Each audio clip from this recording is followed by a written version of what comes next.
Hello, hello. Happy Friday. I'm going to wait a moment till a few people are on, a few seconds. And then I'm just going to start because you guys can see the rerun. So, today we are talking about resistance and mindset blocks. Why are you getting stuck in your healing journey? Why can't you get past a certain point? Where are you getting stuck? What's keeping you stuck? So many people are feeling stuck. They see different practitioners, they do different things, and they're like, I don't know, I get stuck at this certain point and I just can't get through it. So we're going to talk about that. What's going on? So, right, you are doing all the things. I talk to people quite often who have literally rearranged their entire lives around healing. They've put aside work. They've put aside studies. They're only focusing on their healing. That is like the thing they're doing right now. And they're setting up teams of practitioners so they can heal. And I get it. I have been there before where I have just focused my entire life on making sure my well-being is first and foremost. When that is the thing that matters the most to you, it's what you do. You set up a team of practitioners. Like, you've got this person for that. You've got your acupuncturist. You've got your nutritionist. All your people in place. And still, sometimes, it's not enough. You're not necessarily seeing the results that you expect. Why? What happens?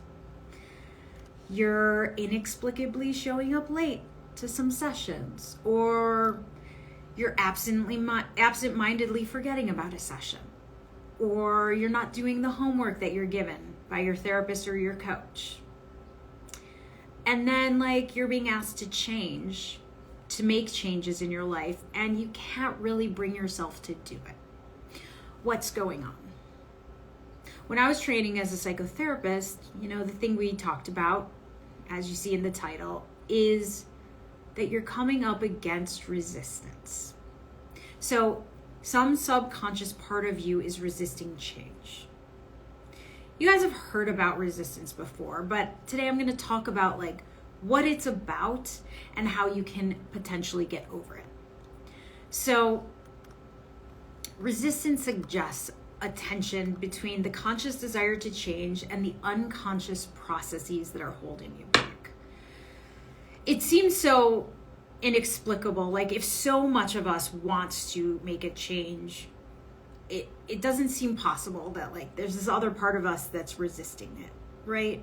Except there's this huge part of our subconscious that blocks us from accessing it. So we can't really get to that place inside of us. We can't really see what's happening there. We don't know what it's protecting us from. So we can't connect to it to understand what processes and what thoughts and what's going on back there.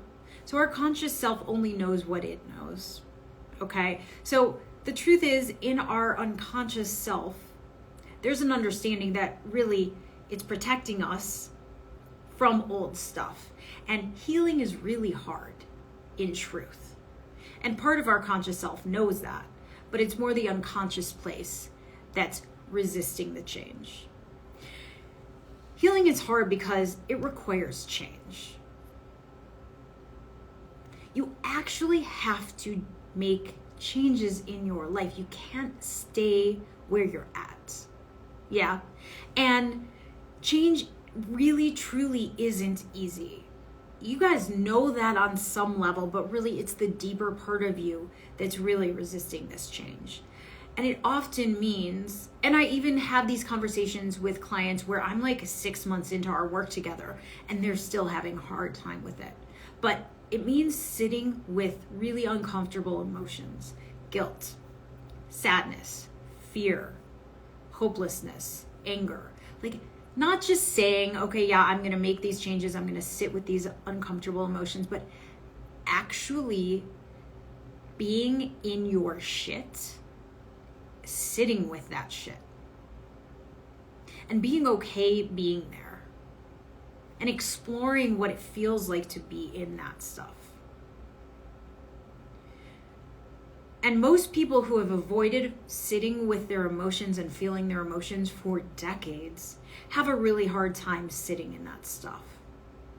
And change requires you to do that. So other types of things come up when it comes to resistance, and that has to do with mindset. Thoughts like, I'm never going to change. I'm hopeless. Healing is for others, not for me. I have too much shame. It's impossible to heal. I'm to blame. I don't deserve to heal. It's too overwhelming to even begin. I don't know what the problem is. How can I ever begin to fix it? Or like things like, I'm not worthy of healing. I don't know if these types of thoughts ever come up for you, but I'm wondering, when in your healing do you have thoughts like these? And what comes up for you when it comes to your healing? Where do you get stuck on your healing process? So the interesting part about this is everybody's piece of resistance is different. Resistance isn't the same for everybody.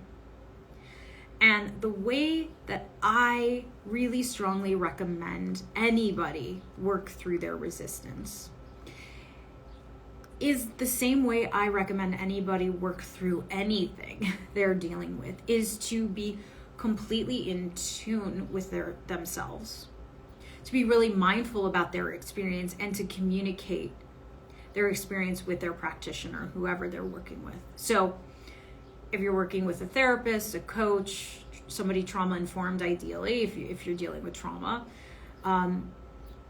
it's really vital that you speak your truth, that you're completely transparent and honest with the person you're working with.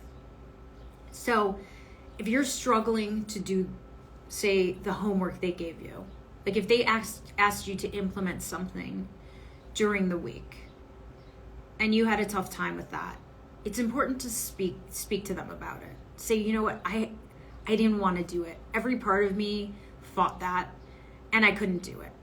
Because if you're able to talk about it and your practitioner recognizes, oh, this person is like hitting some point of resistance, ideally this is a place to work. And if your practitioner is really good, hopefully they can pull that apart and talk to you about, like, has this shown up in your life before?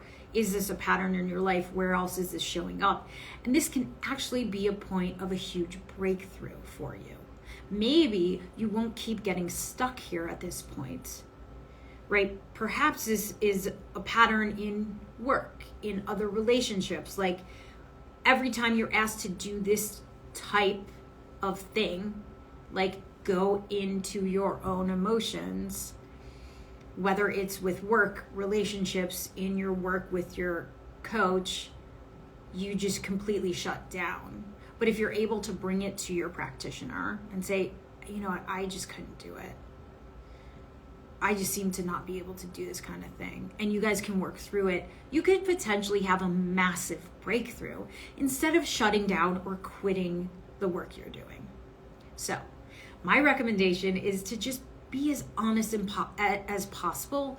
If you have paid the money, taken the time, done work to heal with a practitioner, and then you really have an opportunity to go deeper, to heal a little bit more. It's not even necessary that you have to do the work you were given, but to at least be able to talk about where you're getting stuck. You might get further than you ever imagined. So, see what happens when you express your experience a little bit more, even if it's not the experience you were hoping to have. Talk about what's happening for you. Even if it's one you have shame about or is really sucking for you and is really hard for you.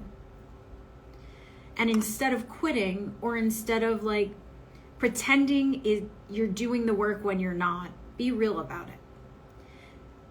Okay?